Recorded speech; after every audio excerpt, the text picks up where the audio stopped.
Yes, people, welcome back to AlbertJTV match review time. Arsenal 2, Tottenham 1. Thank God. Come on, you Gunners. But before we get into it, let's hit the intro.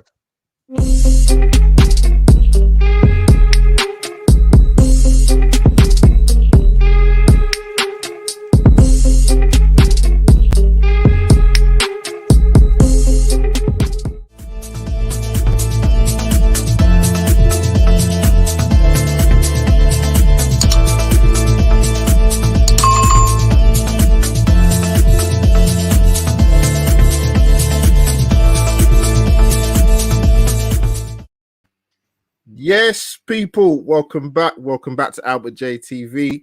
Match review time, live stream time. Like Martin Tyler says, we are live, people. I've got two special guests with me, but before I introduce them, people, you should know what to do right now.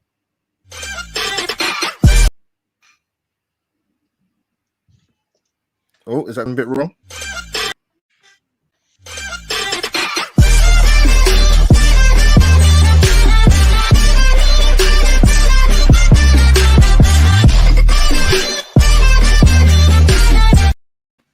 We finally got there in the end. I should incorporate by the new mouse. That might help.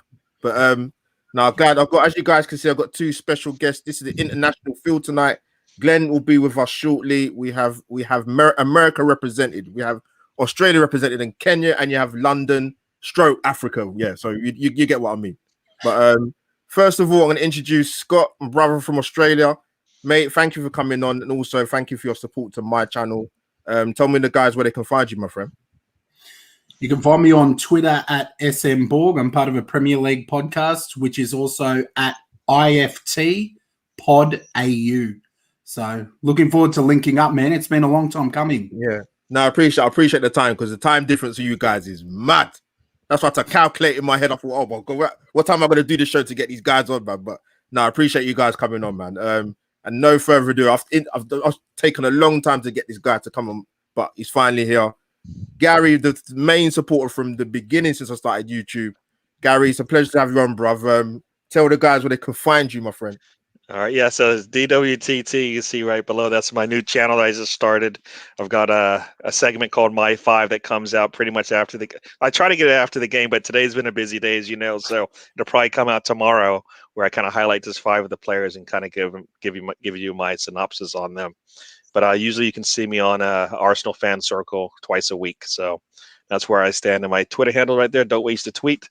So you can see my comments throughout the week.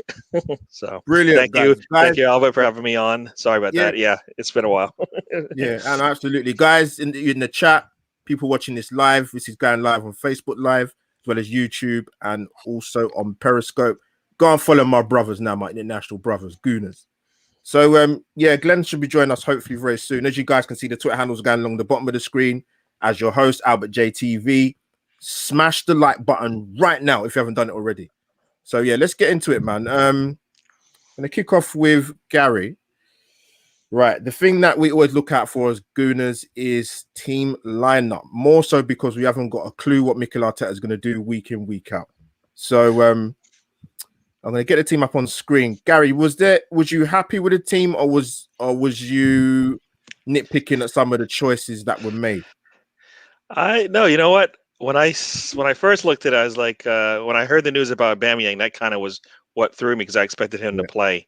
And I heard the reason why he didn't play, so then I kind of was like, all right. But I also knew Lacazette playing this game is probably better suited for the style that we wanted to play anyway. So I don't think we could have gone wrong up top who we took. Either we're going to get more opportunities to score, or we're going to get Lacazette, who's solid up there. So I like that. And then with the youngsters right behind that line of Saka, Odegaard, and Smith, I was looking forward to seeing how they would play.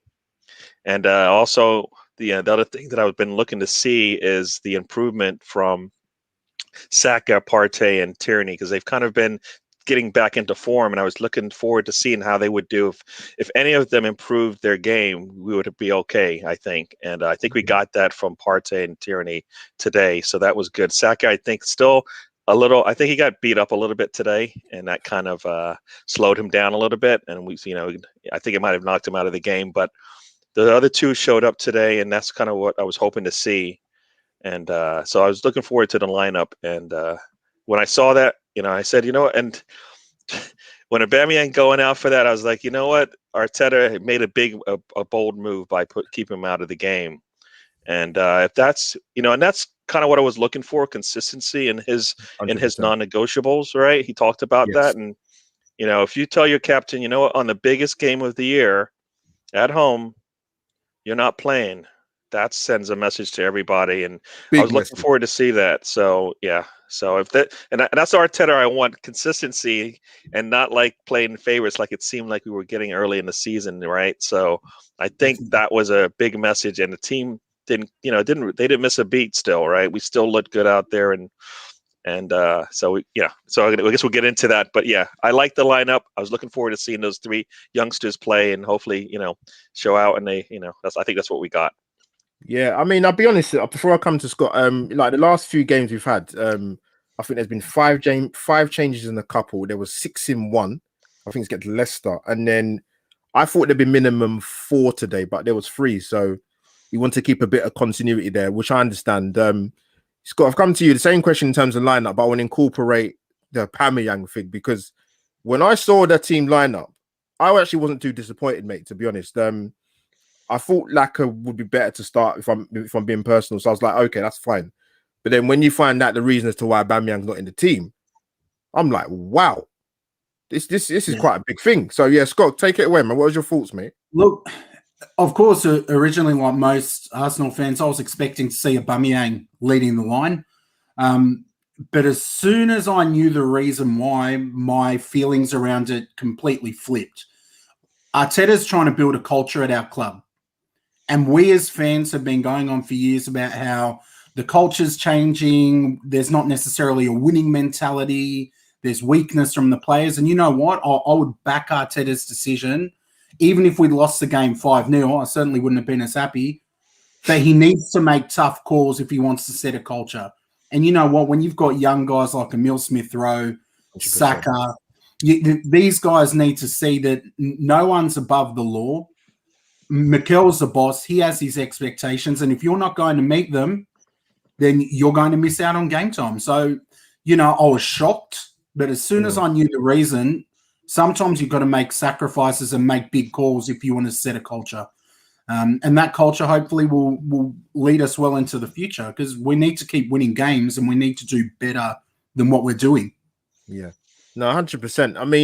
I mean, let's just put it out there before anyone in the chat starts going crazy or when they watch this on the rerun. I mean, I heard various reasons as to what the disciplinary issue was, but to me, you know what, Scott and DWT, irrespective of whatever the reason is, if it's the reason about the lateness, I think that's the worst one of them all. Like, what, for a home game against Tottenham? If that is the room, let's just say, for example, that is the rumor. I'm sorry, that's unforgivable. And you know what? I'll come on to Mikel Arteta now. Actually, it was a big call, but as you guys talk about, when Arteta has been continuously going about non-negotiables, you have to set a precedent when that happens. Our biggest game of the season against our biggest rivals, and your main guys left out of the team for disciplinary issues. Yeah, you know what? Whatever people think of Arteta, because it's very, with Twitter, as you guys are on there, it gets, Instagram's not so bad, but Twitter especially is horrific when it comes to Mikel Arteta amongst the Arsenal fan base.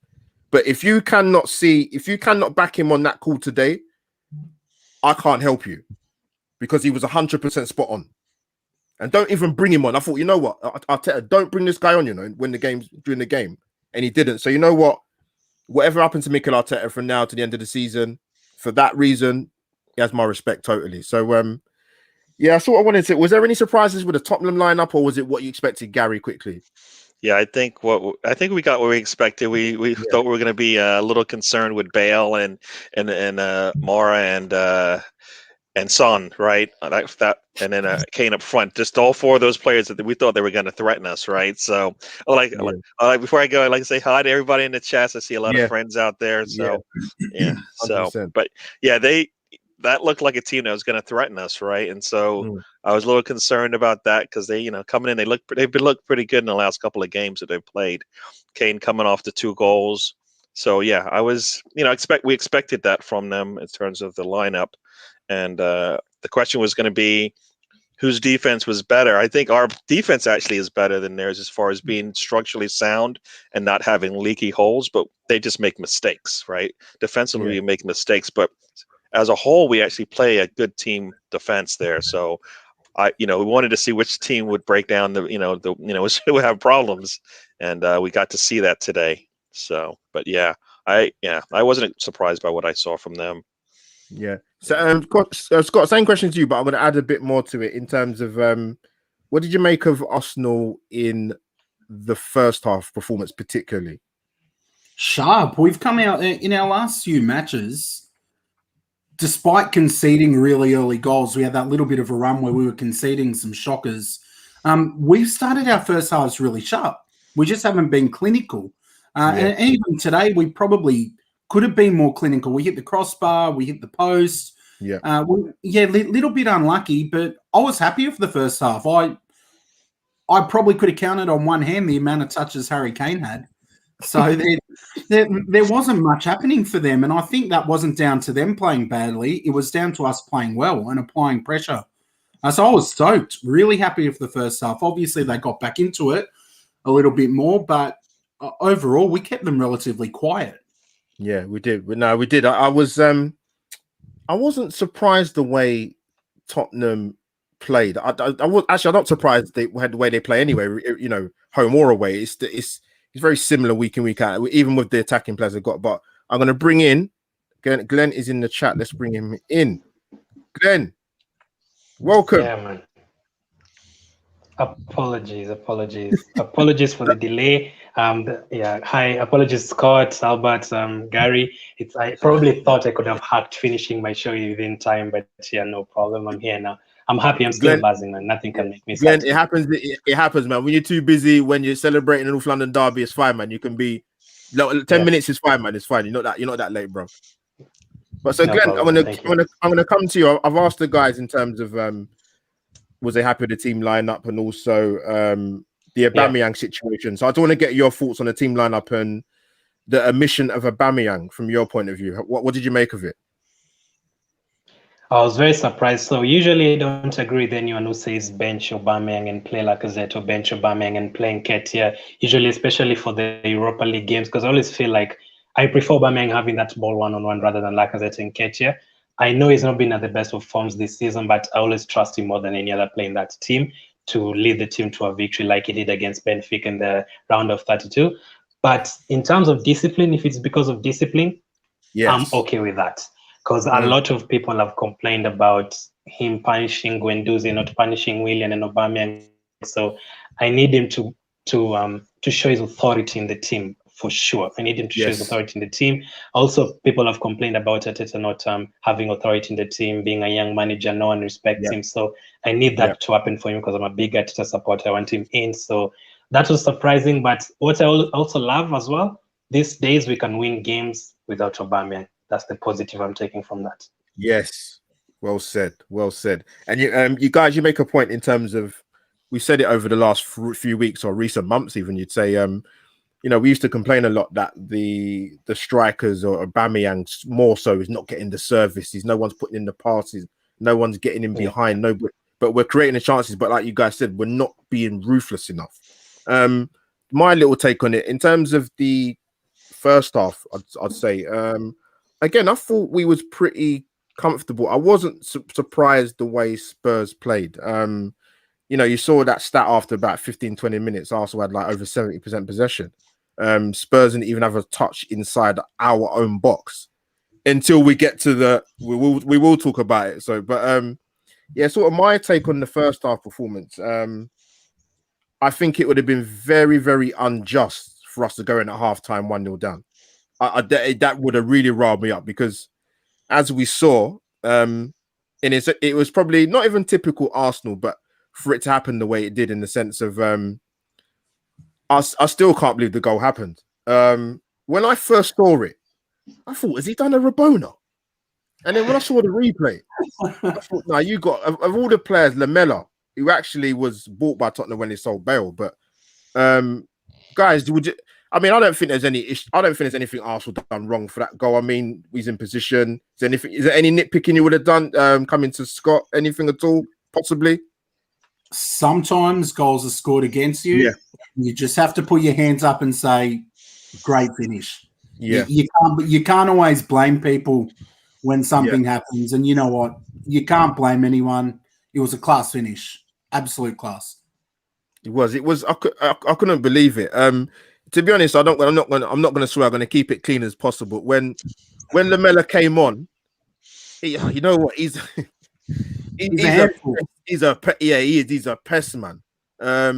You know, as much as I've given criticism to referees before, I'm gonna come to Gary. I've always said, right, although, like I said, I don't give credit to referees in the UK. I would say the best out of a bad bunch, or the best out of them, is the referee we had today, Michael Oliver. I think he, for me, kind of is the only decent ref out there, in my opinion. So, hence the reason why he got the game today. But yeah, Gary, coming to you, man. Like I said, we had the ESR shot. That was a brilliant shot, by the way. And like 15 minutes in, hits the bar. Cedric hits the post. What's your feelings? Would it have been unjust for us to go in 1-0 down, surely?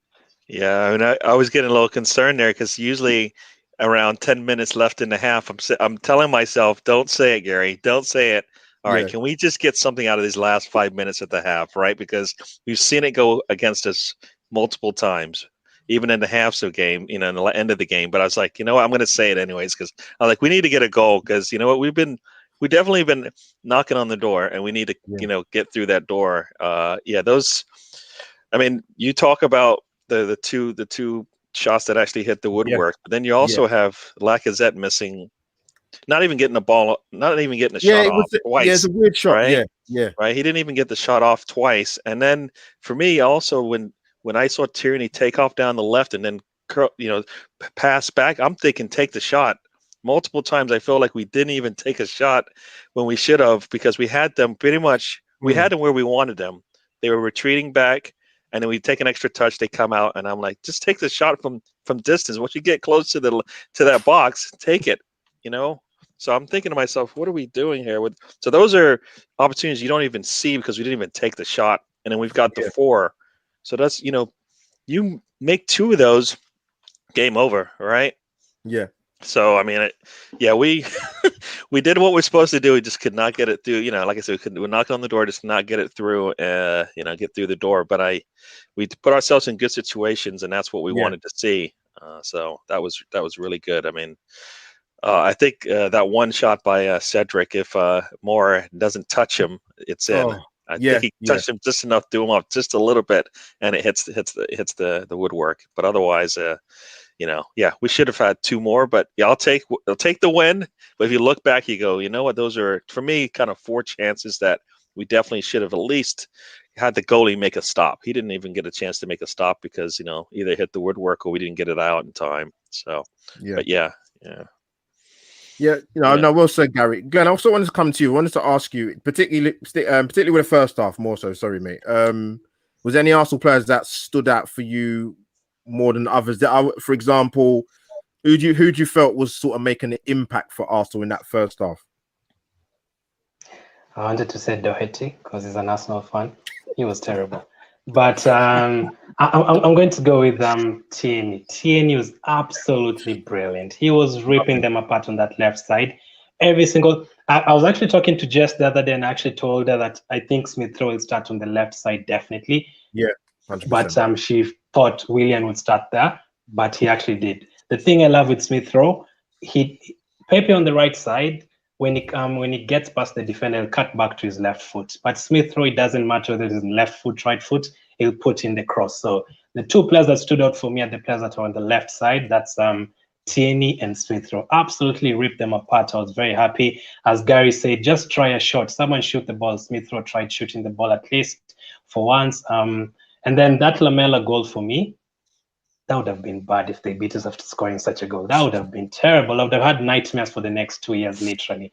I think you said you saw it after the replay. But I had the commentator say it was like, no. And then the power he got on it was like, no, man, that would have been terrible. That would have been embarrassing if they beat us. But yeah, to answer your question, Tierney and Smith are very good on the left side. Yeah, the thing I think people need to get, I think people what they need to give Smith Rowe credit for is if obviously Arteta's had Odegaard and Smith Rowe in the team at some points this season. He does a lot of fantastic work off the ball, and I think that goes unnoticed. Yes, we want him to be the creative spark and to go beyond the strikers, but he does amazing work off the ball. And I think someone said in the chat, I think I'm on a couple of live streams ago on my channel, that Arsenal, in terms of having shots outside the box, I think like one of the worst teams in the Premier League over a number of years, which it does drive you mad, because even when I taught as a kid, they tell you to shoot on sight, man. Like anything 15, 20 yards, 25 yards out, pull the trigger and shoot. But I think that's something we do need to do more, because we get ourselves into good positions, man, not to walk the ball in the net. You're allowed to score outside the box. You know, on any example against Olympiacos the other day. But yeah, I'm going to come to Scott again. Yeah, sort of going into the second half. What I was pleased with is with Arsenal, it's been very bitty this season. It's been a lot of games this season we don't start well. There's some games we start well, and then we go into the second half and it's a completely chalk and cheese. It's different. I was pleased with the tempo in the first 15, 20 minutes of the second half. What did you make of Arsenal sort of starting that second half on the front foot, mate? Yeah, I would assume that Arteta got them in at halftime and said, do everything you did in that first half, but be a little bit more clinical. So I'm imagining that's what he said to them, and they came out and they were ready to go. You could tell today, and there have been some results this season where I've sat watching and I've felt that the players didn't seem up for it, but they were up for it. They were up for this one, and I was really, really happy to see it. So they came out, there was a really good intensity. They were pressing, they were linking up really well. And that, I think, comes down to players like Emile Smith-Rowe and Laka doing some of that dirty work. Some of that work is not glorious, but pressing, tackling, closing men down, they're all the things that help lift the intensity and spark your teammates. So I was really happy with how we started. Everything but the last 10 minutes. We'll come on. Yeah, I'm sure we'll get there. Yeah. No, I guess I wanted to say, I just wanted to say something about that Lamela goal. I think what happened, at least, one of the things I thought could have happened there was Son coming out changed the game a little bit, just enough that gave them a little bit of a little, not even necessarily a jolt, but just changed the flow of the game for them. Because you keep Son in there, I'm not sure that shot is even attempted. Right, Son, and the way we were closing them down, I don't even think Son would have been in there for that ball with 4 defenders behind him and then figure out a way to get past them. So I think that so the injury helped us, but it hurt us a little bit because it changed, kind of what we had planned to do coming in, because you know how to play Son, and all of a sudden now Lamela comes in and that changes your scheme a little bit, and he got probably a little bit too much extra space, if you want to say that, but it changed the flow of the game a little bit for us. Not necessarily threw us off because we were still dominating, but gave them a little bit of a spark that they weren't getting from their front four coming into at that point in the game. So I think the Son injury may have been the reason why they got that goal more than anything else, because it kind of like threw us off a little bit. But otherwise, you got to clap your hands to that shot, because it's when I saw it, I was like, how did he get it? And then you see the defense, right between the two center backs, and they're like, oh man, it's crazy. No, I will say, Gary. Yeah, that's I'm glad you brought up. I kind of almost forgot about that. I think him coming off with the hamstring I wouldn't say it's a body blow to them, because you still got Harry Kane on the pitch and you still got Moura, who's dangerous with the ball, running into the advanced areas. But I thought Son coming off was a bit of a blow for them, to be honest with you. And obviously you saw during the second half, Mourinho was forced to try and make some, how can I put it politely, some tactical changes. But Glenn, I'll come to you. Glenn, I want to ask you about Thomas Partey's performance. I have my views. What did you make of him today, particularly in the second half? I'm thinking you absolutely read my mind. Just bring up that comment from Why Not Sentiment about fines, if you can. Yeah, that I saw that. comment, Yeah. please someone tell Partey that, because he needs to stop shooting. Every single shot goes off target. I know you're advising people to shoot, but Partey's literally had about 25 shots at Arsenal, and all of them have gone off target. So it's like you read my mind. That's why I was actually, I love that comment. I was going to talk about Partey. For Glenn, Partey in the first half. Glenn, before you carry on, sorry, Glenn, before you carry on, to add to that, someone said to me, right, RJ Wolves, I love you, saying to me that maybe I'm going blind when Thomas Partey was at Atletico Madrid, but he said that his shooting ability was pretty decent. I must be watching a different player, because his shooting's been terrible for Arsenal this season. Yeah. But now, Glenn, sorry, Cameron's going to say, sorry, mate, go on. There's definitely something that happens to players when they join Arsenal. We're still investigating. So for him, for Partey in the first half, Tottenham's midfield with Højbjerg and Dombele, when I saw the two names there, not the likes of Winks and players like that, I was worried, because they're very strong, very powerful. Yeah. They're not afraid to put the tackle in. If they were up against, let's say, a Cazorla or Wilshere, we would have been in trouble. If we had the likes of Ramsey there, they're definitely beat us. But Partey dominating both players in the first half. They couldn't get the ball every time. He got the ball, dominated them left, right, and center every single time. Okay, not left, right, and center, literally, just the center. But he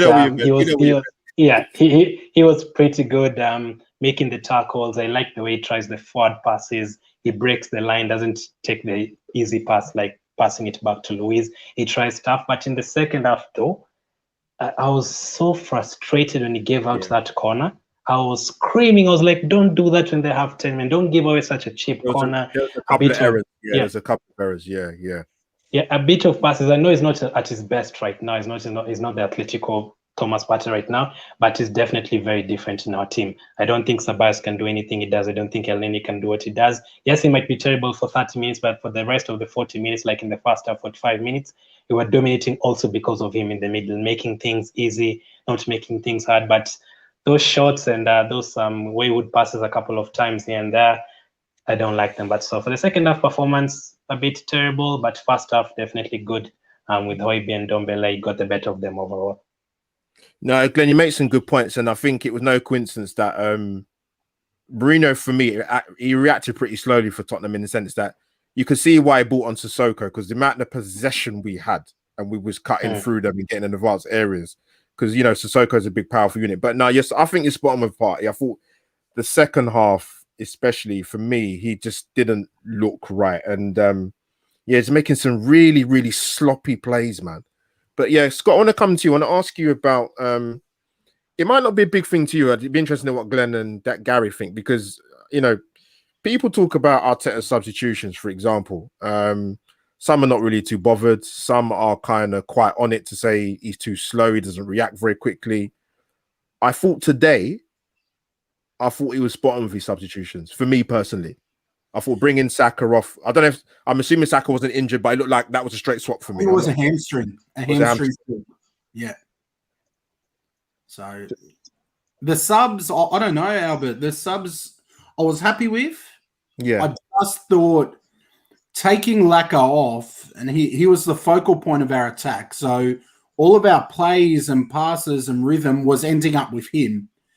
And I'm more than happy in the last 10 minutes of a derby to see the team played into the corners. Waste some time. This is a big match. You can't muck around with 3 points against Spurs. But I understand him bringing on Elneny because he has a magnificent work rate. He'll go and tackle. But, yeah, I was a little bit worried, and I felt that for that last 10 minutes, without Laka up there, we were inviting a lot of pressure. And it would have been a very Arsenal thing to do, to concede a goal under that kind of pressure. But, look, it worked in hindsight. I'm definitely not criticising Arteta. It worked brilliantly. I just thought we invited a lot of pressure, and we do sometimes buckle under that pressure. So, yeah. The only reason I brought this up is I think if I got it right, he brought on Willian for ESR 76 minutes. He brought on Elneny for Laka on the 87th minute. So I thought it was about Saka. Obviously, I won't say more so about today, but how do you think he performed today before he came off? And I kind of think that he's kind of not been at his best the last few games, to be honest with you. Do you think he could have been taken out of the firing line previously, or were you still happy to see him play today? Scott, sorry, following on. No, I was still happy to see him play because I think if we looked at the lineup and Saka wasn't there and he was fit, there would have been a little bit of a meltdown from a lot of fans. He has been our best player this season. He's provided a lot of spark. And I can understand that he might be a little bit burnt out. And this is where squad depth is so important. We need to start adding players in like Erdegaard, making them permanent parts of the squad so that we can afford to rest players so we're not burning these young guys out. No, good point. So, Gary, I'm going to come to you. Cheers. Thanks, Scott. Gary, I'm coming to you again, mate. What did you make of Martin Erdegaard's performance? I mean, I like him. I like him out there. I mean, I feel like in the middle. I mean, it's when he's got the ball at his feet, everything I think just calms down, and I like that about him when he gets the ball. I mean, you see the ball flying in the air, he traps it and he puts it down and it slows it down, and I'm enjoying seeing him out there. I know. And that the fact that he's actually looking now to score a little bit puts a little bit more of will open up things for him a little bit more now, because now you have to think about two things. Before it was his passing, and now if you give him some space, he will take the shot from wherever now, right? Inside the box, outside the box, it doesn't matter. He can score now, and that's what you can see from him. So I definitely enjoyed that, seeing him out there. I think you guys, one of the things you were talking about was kind of the way the game changed a little bit. Yeah, and when they maybe we'll get into it, but when they went down a man, it looked like we went down a man or two men. It's what it looked like, more like, and it's like, why are we doing this to ourselves? But they definitely tried to scare us, right? Definitely try to get our heart rate up for sure. But no, I think, like I said, I think Erdegaard, I like him out there. He definitely, he'd learned from the last game. I don't think he had any kind of blips on the field like he did in the last game. Everything was some sound passing from him, from what I can tell. I don't remember seeing anything from him that looked like he didn't learn from that last go around. And I think we didn't miss a beat there having him out there, right? We were on the front foot. We had met more than enough chances to score in the first half. So what he's doing, we need to keep doing that. I think that combo with Emil Smith-Rowe, even though I thought it wouldn't work as well as it has, I think it's fine for what Arteta wants to get out of them. Hopefully he doesn't need one of them to step in the middle and they're like both tired. That's the only issue for the man management there. Yeah, we need to have one of them in the middle, and we just, so he needs to find another person on the outside, I think, so that we don't have to play them both, because we don't have somebody to replace, both of them at this point. And that should be our depth right there in the middle, is those two guys. So, Now, Gary made a good point, because I think, he got his 2 goals in 2 games. Yes, he didn't strike it well, but you know what? If you get it on target, you've got a chance. So yeah, like I said, we deserve to come into that second half at 1-1. Glenn, I want to going to come to you, mate, about the Odegaard and ESR. Do you think it can work with those 3 in the team, or could you think it work with those 2 in the team, or would you think it's more beneficial with ESR in the role that Odegaard plays, or how do you feel about those 2 in the same team? So I put Smith-Rowe on the left side for my preferred team for this week. Yeah, I think it doesn't affect him. People say that he's not good defensively, but I think he complements Tierney very, very well. I think it doesn't. Yeah. It's not that bad on the left side, and I think it's not that bad as well on the right side. The only thing with that is, does that mean we have to put Aubameyang on the bench? I'm not sure about that. So since Saka is now injured, so for the Olympiacos game and West Ham game, we'll see more of that combination with Lacazette, maybe Aubameyang, Smith-Rowe, and Odegaard, all 4 of them in the team at the same time. I don't mind him playing on the left. I'm okay with that. The combination looks very good, as Gary said. The combination looks very good. And then we don't depend on one creative station. It can come from the left, it can come from the middle, and hopefully it can come from the right if you get someone there. So that's good. The opponents also don't know what you're going to do. When we had Ozil, it was only Ozil. By the way, Odegaard is better than Ozil. Just remember that. But the thing with Odegaard as well, I'm really worried about Odegaard, because this guy's only here for a few more weeks. So I'm really worried about getting too attached. This is a guy's only here. It's like I moved to Australia right now. Dampen it down. Yeah, it's like I moved to Australia right now, and then I'm on a 2-week holiday, and then I fall in love with a girl. Then I know I'm not gonna be there for anymore. That's Odegaard and me right now. I know I'm falling in love with him in the Arsenal team, but he's going to leave in the next few weeks. So I'm not happy with that. I don't want us to build a team around him because he's not going to be here for long. But he's definitely one of our better players right now. No, well said. No, you're right. It's a balancing act. I said about Odegaard, you know what? Let's see him get more game time. Let's see it go through the start of this. Let's see it go to the end of the season. Then if we can try and nab him, fantastic. But let's just temper it a little bit. Scott, I'm going to bring you in because I know you're gonna be going to. But first, I want to thank you for coming on. But I want to ask you before you go, the penalty decision. What was your initial thoughts when you saw it happen? Because it wasn't clear to me. I was having this argument with a mate who I do the podcast with, a Manchester United fan. Of course, they know all about penalties and VAR. You know what?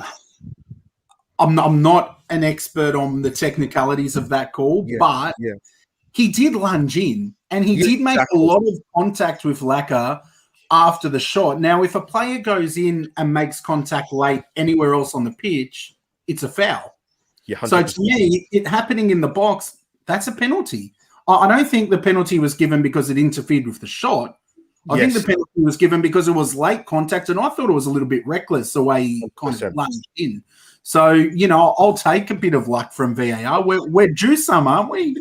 When it first happened, Scott, right, I thought, okay, let me see it again. That was my first initial thought. And I said, that's a definite penalty. And I thought, if that is not given, Twitter is going to go into meltdown.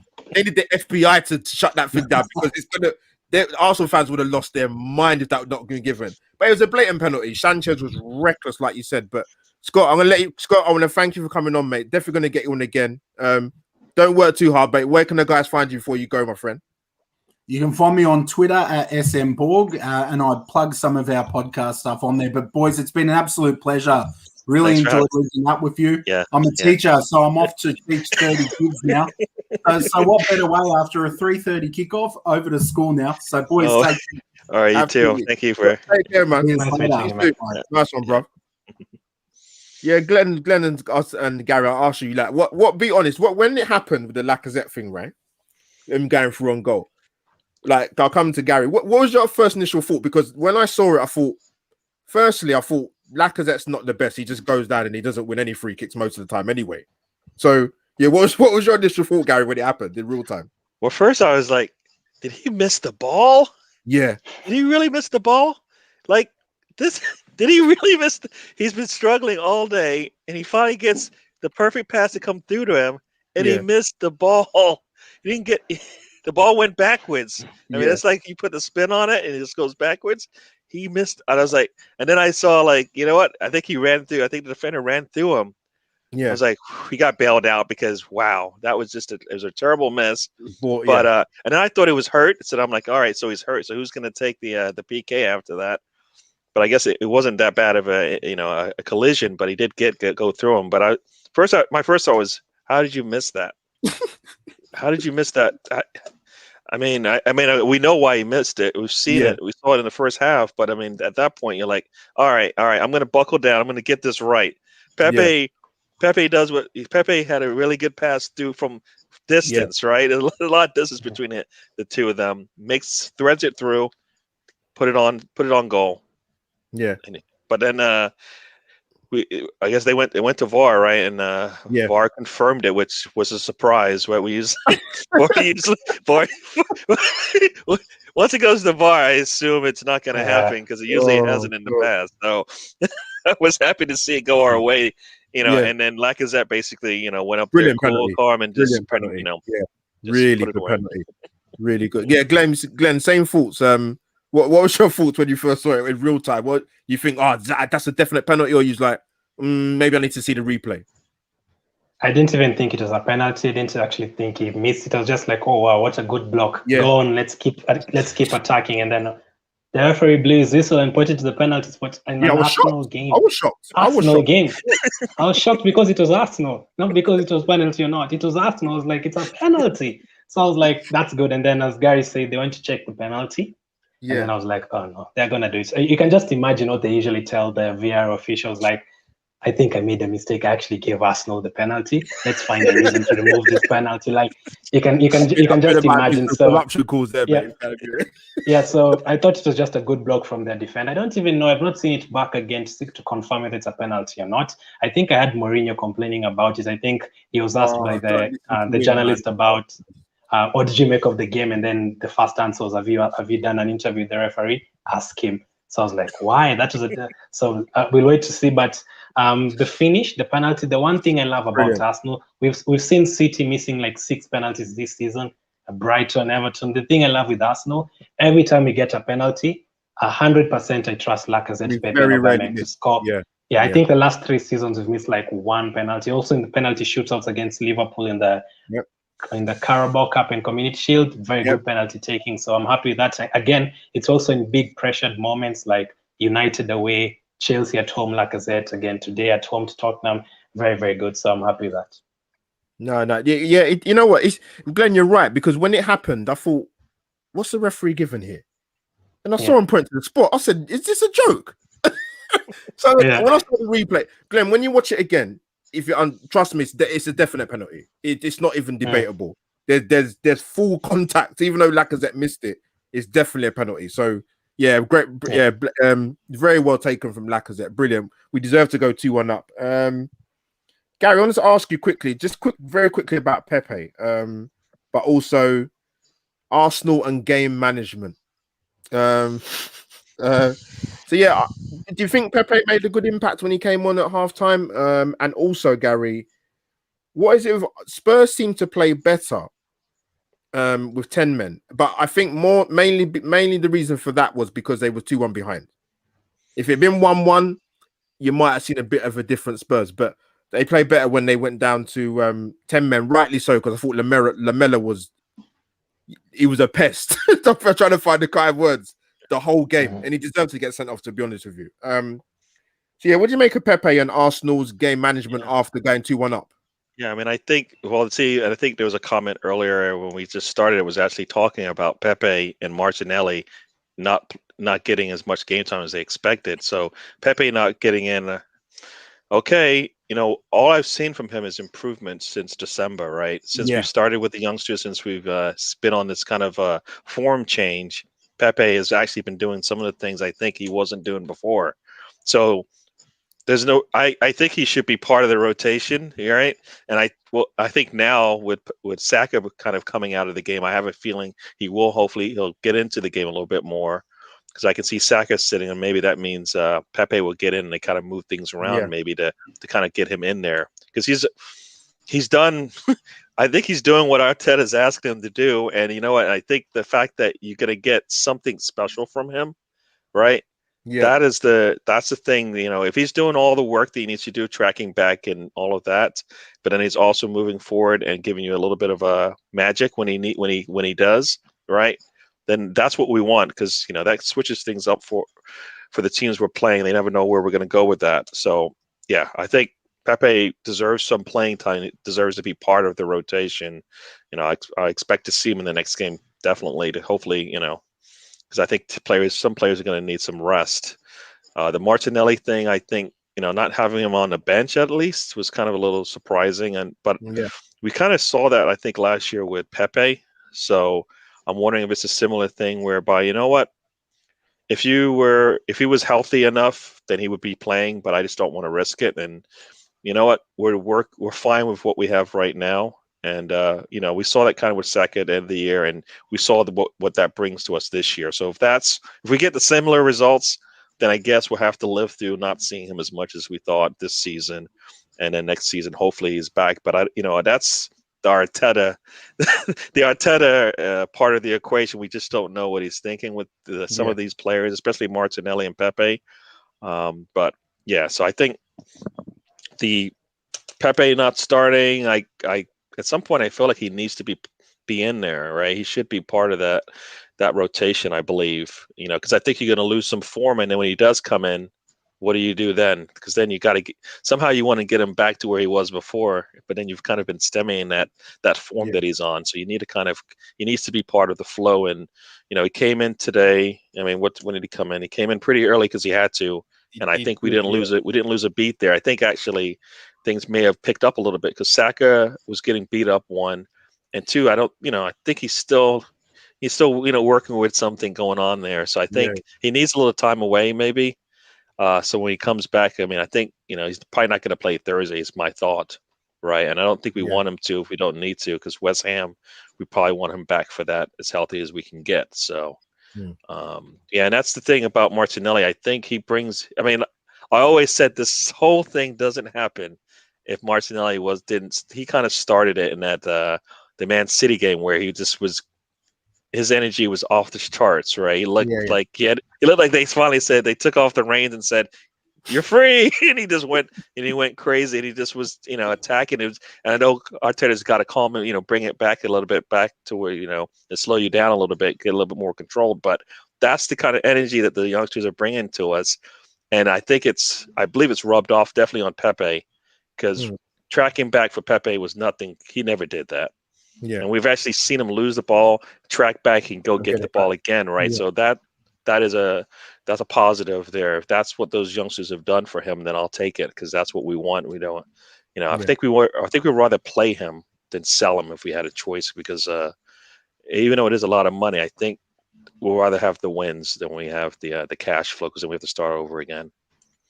Yeah, I thought he did all right when he come on. To be honest, I thought if we could have got the ball to him more in one-on-one situation, I thought he could have hurt Tottenham. I'd have liked to see him still be a little bit more flexible and come to the right-hand side where Doherty, I thought, had a nightmare for Tottenham personally. Reguilón's a good fullback at left back. I'll give him his due, but I think Pepe got into situations where he could have hurt Tottenham. But Glenn, coming to, I think in terms of Arsenal, when I talk about game management, I thought when we went 2-1 up, I think maybe subconsciously in their mind where they've gone into games where they might have been ahead and there might be 10, 15 minutes to go. You saw the sloppy play.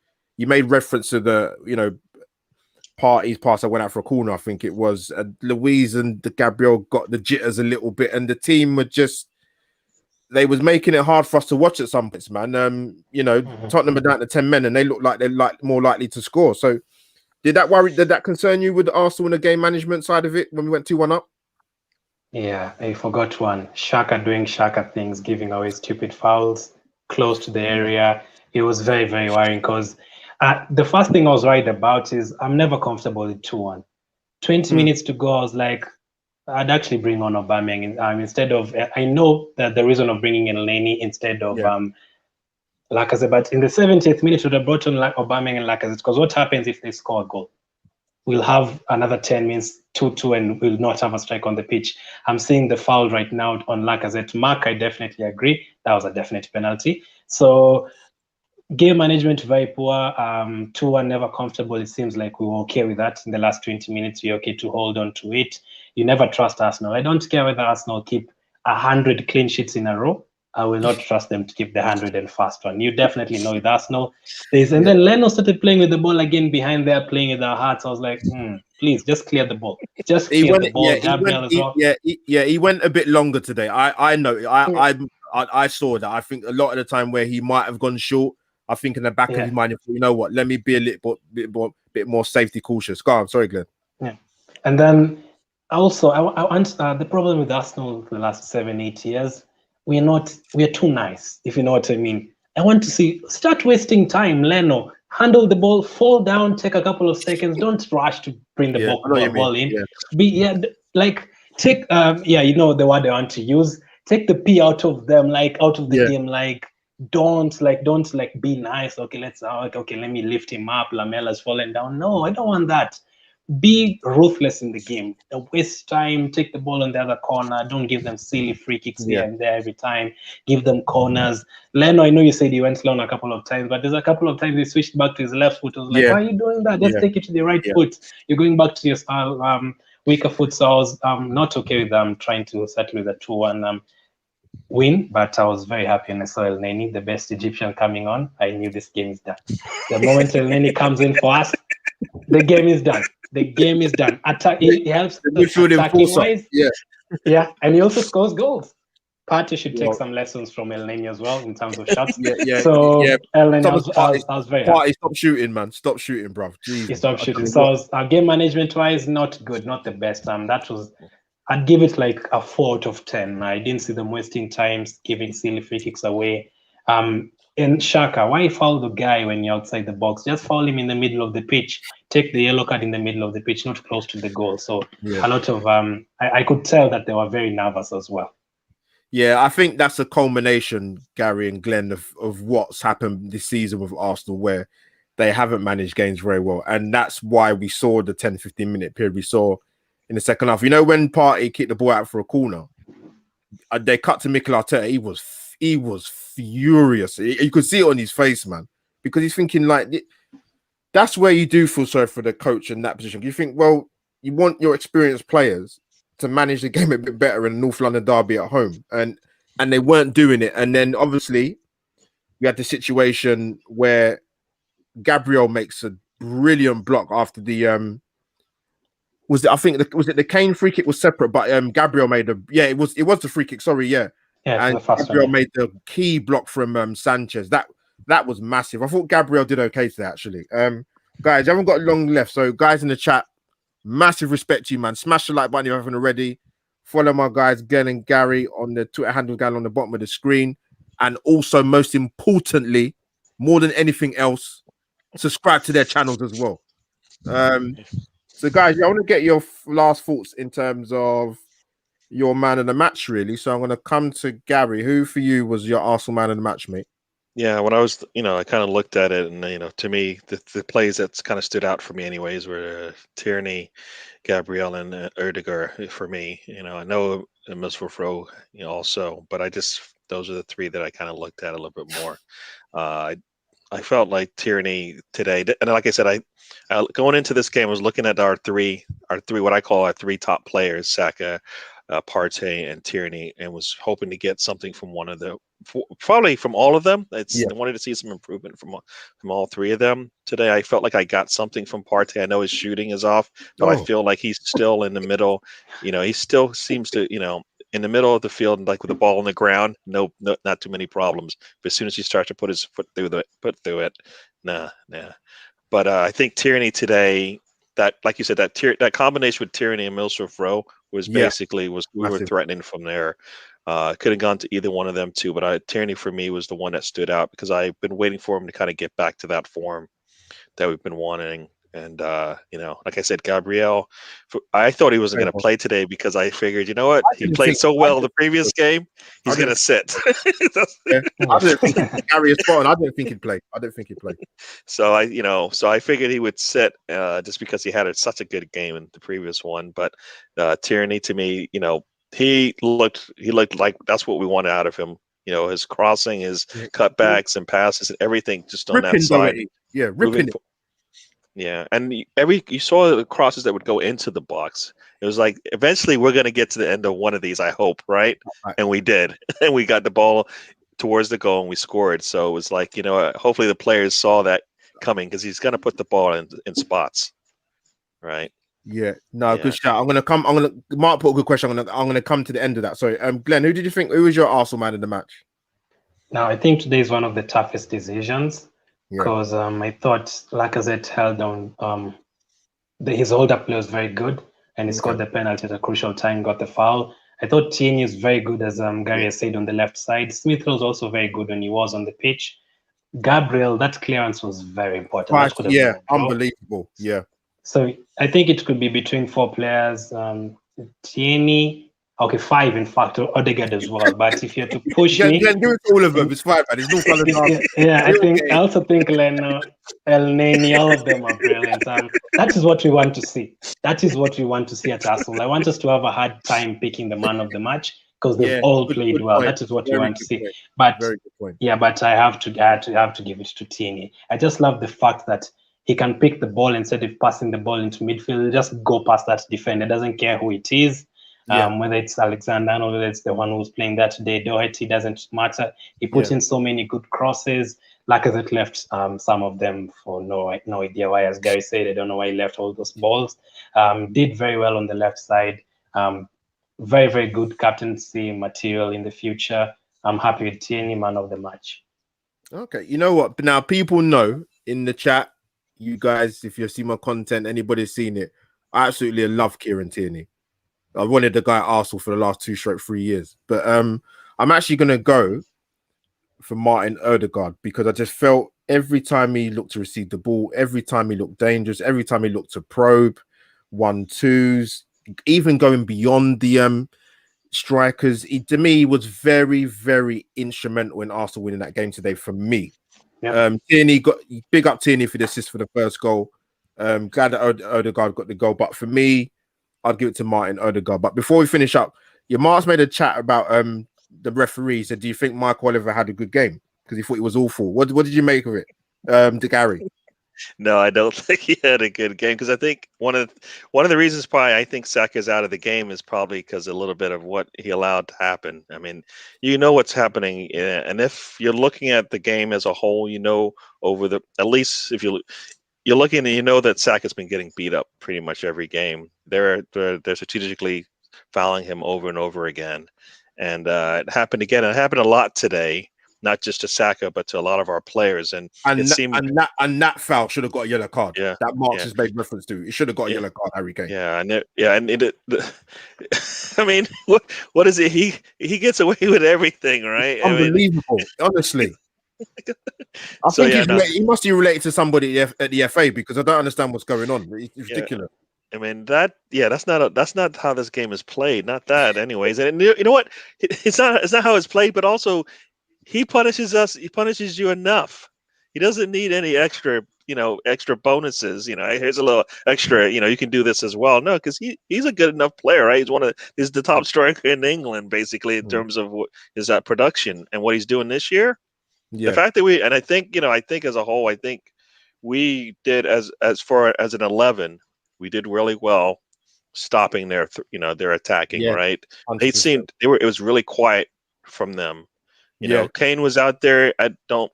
Before that, take out the 20 minutes at the end where he kind of got a lot of opportunities. They didn't get anything. I mean, I think they had the one shot in the first half. That's it. And the goal. And most of those shots later on were in that second half when that's where the team managed, the way the team was managed at that point, we kind of gave them as much as they wanted. And I think as a team, we always talk about fine margins. I don't think we can just shut it off that easy and maybe buckle down and defend like we, with a team that's gonna threaten us, especially one with a Harry Kane. Just look at the last season, right? Leicester City and the Spurs, right? Comes toward the end of the game. We know who their striker is. We know kind of how we have to defend, and we still gave up opportunities to their best players. So we're not there yet. And we gave up a header today, right? It was offsides, luckily, and then we gave up the penalty, and then with Xhaka, we got Xhaka today, and we got Mourad was just beating him up pretty much. That's kind of what that's where Xhaka needed to be, like you said, fouling him well before he gets anywhere close to our goal, right? But yeah, I think as we said, I don't think the referee had a good game. I think he needed to manage a little bit better because it needs to be equal on both sides because they seem to get 4 and 5 chances and we seem to get maybe 1 or 2. Yeah. And then the yellow came out. Eric Lamela in particular before he got sent off. Yeah. But yeah, Glenn, before we wrap up, your quick thoughts on the referee and or standards or referees or Michael Oliver this game. What's your thoughts, my friend? I'm shocked. I'm not shocked because he had a good or bad game. I'm shocked because you guys are shocked. I'm wondering why you're shocked that a referee had a bad game against Arsenal. We're definitely not shocked. Believe me. Yeah. So that is what surprises me most. So definitely Kane should have picked up a yellow card. Yeah, definitely. I don't blame Michael Oliver for that. The linesman was right there. He's the one who was supposed to tell him. Maybe there as well. He gave us a penalty fine. The yellow card, Chaco's a yellow card, Lamelo's a yellow card. He acted right. Gave him the red card as well. A couple of fouls where he let go. I heard you say he's a good referee, Albert, but No, I don't said think. out of the bad bunch, he's the better referee. Probably all of them in this country, to be honest. Okay, Hence the so reason why the he rest gets games. Yeah. Okay, the rest are a 0, then is a 1. I get you. It's still better. Yeah, 1 is yeah, still better than 0. yeah. So I think he didn't have a bad game like that. He missed a couple of fouls, but he's not like the Kevin Friend last week on VR. I think he was the 4th official as well today. Missed the penalty last week and didn't give us the penalty against Yeah. Burnley. I think we've had Yeah. worse referees in the past few weeks. We so have. I don't think Believe he was that bad. Yeah, I don't think he was that bad. Better than the rest we've seen the last few weeks. Guys, we've come to the end of the Matchroom live stream. It's been a great international feel to this one, man. Having Scott from Australia, Gary in America, Glenn, my African brother in Kenya, me in London, stroke Nigeria, whatever you want to call it, man. I'm here, there, and everywhere. But now it's a pleasure to get you guys on. Big up to the guys in the chat. Very lively in the chat, actually. Very lively. People coming in, all sorts of comments. My guys, following them on their Twitter handles going along the bottom of the screen. But Gary, thank you for coming on for the show. Thanks for having me. Time. Better late than never. But where can the guys find you, my friend? Yeah. So once again, DWTT in YouTube. If you type DWTT Arsenal, I pop up first, I believe. Don't waste a tweet on Twitter. And like I said, I'm on a lot of channels, but usually I'm on Arsenal Fan Circle twice a week, and Mr. Arsenal 89 for the watch alongs. So thank you, and hopefully see you in the chats, because I'm on the chats a lot. So Gary's a big supporter, man. Big supporter, man. Gary, much love, man, to you, man, in America, man. Glenn, glad to get you on my channel. You've been kind enough to let me come on your channel a couple of times. Thank you, man. I appreciate your love and support, brother. Where can the guys find you, and tell them what's coming up in terms of content? Thank you very much for having me. I'm happy to be here. I genuinely think the two of you are absolutely amazing. I think I've been on like 5 different channels with Gary. By the way, Gary, you need a break. I think Gary needs an international break more than the players. I think he needs an international break next week more than the players. He's been everywhere. So always very good working with you. So content-wise, I think in the next one, I've recorded the Spurs fan, so I'm going to put it out. That's Abby Summers on Twitter. So you can just follow me on everything Arsenal on YouTube and on Twitter. So thanks for having me, Albert. Happy to come back anytime. Of course. And guys in the chat and everyone who watches on Catch Up, I always say to people, I don't tell people to subscribe if I haven't done it myself. I've subscribed to Gary's channel and to Glenn's and to anybody else that comes on my live streams. So I'm very true to my word. But guys, big up to the guys in the chat. Of course, your host, AlbertJTV. If you don't know by now, that's my channel name. Twitter handle is @AUMO57. If you haven't subscribed already, what are you waiting for? Subscribe to me, Gary, and Glenn, the 3 amigos. So, guys, like I said, Martin Odegaard for me was my man of the match. Gary and Glenn have gone for Kieran Tierney, which I'm not going to complain about. This guy, since his short time at Arsenal, has been very, very influential. And like what I see, let's hope it continues. And if Arsenal want to go down the route of signing him on a permanent, time will tell. Time will tell. But yeah, that is me, AlbertJTV, over and out. Hashtag Arsenal 2, Tottenham 1. Come on, you Gunners.